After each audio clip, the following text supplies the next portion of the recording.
Hello horror addicts, कैसे हैं आप सब। आज मैं फिर से हाजिर हूँ एक नई कहानी के साथ। एंजॉय। सूरज जब स्कूल से घर आ रहा था तो उसे बस सीट पर शहर के बाहर एक नए वाटर पार्क के खुलने का पैम्फलेट दिखा। नॉर्मली सारे पार्क्स रात को बंद हो जाते हैं, पर ये 24/7 ओपन रहने वाला था। गर्मियों के दिन थे तो सूरज का बड़ा मन हुआ कि रात को पार्क में जाए, पर उसे पता था कि घर से इसकी परमिशन नहीं मिलेगी। इसलिए उसने अपने दोस्त विश्वा को इसके लिए मना लिया, क्योंकि उसके पास कार थी। रात को सबके खाकर सो जाने के बाद सूरज दबे पांव कमरे से निकलने लगा। सूरज, उसे किसी ने पीछे से टोका। पलटकर देखा तो वो उसका बड़ा भाई अमित था। इतनी रात गए तुम कहाँ जा रहे हो, वो भी ऐसे छुप छुप कर? अमित के पूछने पर सूरज ने उसको वो पैम्फलेट दिखाया और साथ चलने को कहा। नहीं सूरज, मुझे ये ठीक नहीं लग रहा। मैंने ऐसे किसी वाटर पार्क के बारे में नहीं सुना है। अरे भैया, नया खुला है तो आप कैसे सुनोगे? आपको नहीं जाना तो मत जाओ, पर मैं जा रहा हूँ। अमित के लाख रोकने पर भी सूरज नहीं रुका और घर से निकल गया। बाहर विश्वा कार में उसका वेट कर ही रहा था। सूरज के कार में बैठते ही उसने कार स्टार्ट कर दी। कोई 1 घंटे के ड्राइव के बाद जब वो शहर के बाहर एडवर्टाइजमेंट वाले लोकेशन पर पहुंचे तो वहां उन्हें कोई वाटर पार्क नहीं दिखा। एड्रेस तो यही है, लेकिन यहाँ पर तो कोई पार्क नहीं है। कहाँ ले आया तू?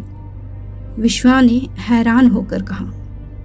रुक, मैं गूगल मैप में चेक करता हूँ, कहकर जैसे ही सूरज ने अपना फ़ोन खोला तो वो तुरंत स्विच ऑफ हो गया। अरे, मैंने तो फ़ोन चार्ज किया था, फिर ये कैसे बंद हो गया? तेरे फ़ोन में चेक कर ज़रा, कहकर सूरज अपने फ़ोन को चेक करने लगा। जैसे ही विश्वा ने अपना फ़ोन निकालकर वाटर पार्क का नाम डाला, उसका फ़ोन भी अपने आप बंद हो गया। हैरानी से वो भी अपने फ़ोन को ऑन करने की कोशिश करने लगा, जब सूरज खुशी से चीख पड़ा। अरे वो देखो, पार्क यही तो है। विश्वा ने जब पलट कर देखा तो उसे एक झटका लगा। ये कैसे हो सकता है? अभी तक तो यहाँ कोई पार्क नहीं था, ये अचानक से कैसे प्रकट हो गया? कैसी बातें करते हो, अचानक से कैसे प्रकट हो सकता है भला? हमने ही ध्यान से नहीं देखा होगा। नहीं सूरज, मुझे ठीक नहीं लग रहा, मैं अंदर नहीं जाऊंगा। चलो वापस चलते हैं। विश्वा ने घबराते हुए कार स्टार्ट करने की कोशिश की तो कार स्टार्ट ही नहीं हुई। उल्टा कार के दरवाजे अपने आप अनलॉक हो गए। विश्वा की घबराहट और ज्यादा बढ़ गई। वो घबराते हुए इधर उधर देखने लगा। वो कार से उतरकर भागने ही वाला था कि सूरज ने उसे पकड़ लिया।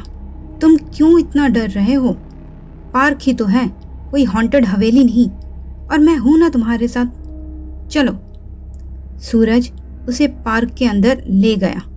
पार्क के गेट के पास पहुंचते ही गेट अपने आप खुल गया और अंदर कदम रखते ही पीछे से वो बड़ा सा गेट अपने आप बंद भी हो गया। सूरज उसका हाथ पकड़कर टिकट काउंटर की तरफ ले जा रहा था, जबकि विश्वा बार बार पीछे मुड़कर देखता हुआ जा रहा था। काउंटर पर एक आदमी था जो देखने में कहीं से भी इंसान नहीं लग रहा था। उसके चेहरे पर की चमड़ी पूरी तरह से जली हुई थी।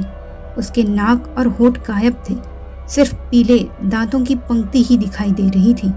वाटर पार्क में आप लोगों का स्वागत है, वो एक भयानक हंसी के साथ बोला। उसको देखते ही विश्वा उल्टे पैर वहां से भागने लगा। सूरज भी उसके पीछे भागा। जैसे ही वो लोग टिकट काउंटर की सीढ़ियां उतरने लगे, अचानक उनके सामने एक बड़ा सा पुल प्रकट हो गया और वो पुल सारे मुर्दे लोगों से भरा पड़ा था, जो भूखी निगाहों से उन दोनों को ही देख रहे थे। सूरज और विश्वा दोनों ही ठिठक कर रुक गए। यहाँ आने वाला वापस नहीं जा सकता, उन्हें ठीक अपने पीछे से आवाज आई। पलट कर देखा तो वो काउंटर वाला भयानक आदमी उनके ठीक पीछे खड़ा था और उसने उन दोनों को पूल में धक्का दे दिया। पूल में गिरते ही सारे मुर्दे उन लोगों की तरफ बढ़ने लगे डर कर दोनों बचाओ बचाओ चिल्लाने लगे। तुमको यहाँ से कोई नहीं बचा सकता, वो भयानक आदमी हंसकर कहने लगा। तभी उसकी हंसी अचानक से खत्म हो गई और उसका सिर धड़ से अलग होकर जमीन पर गिर गया।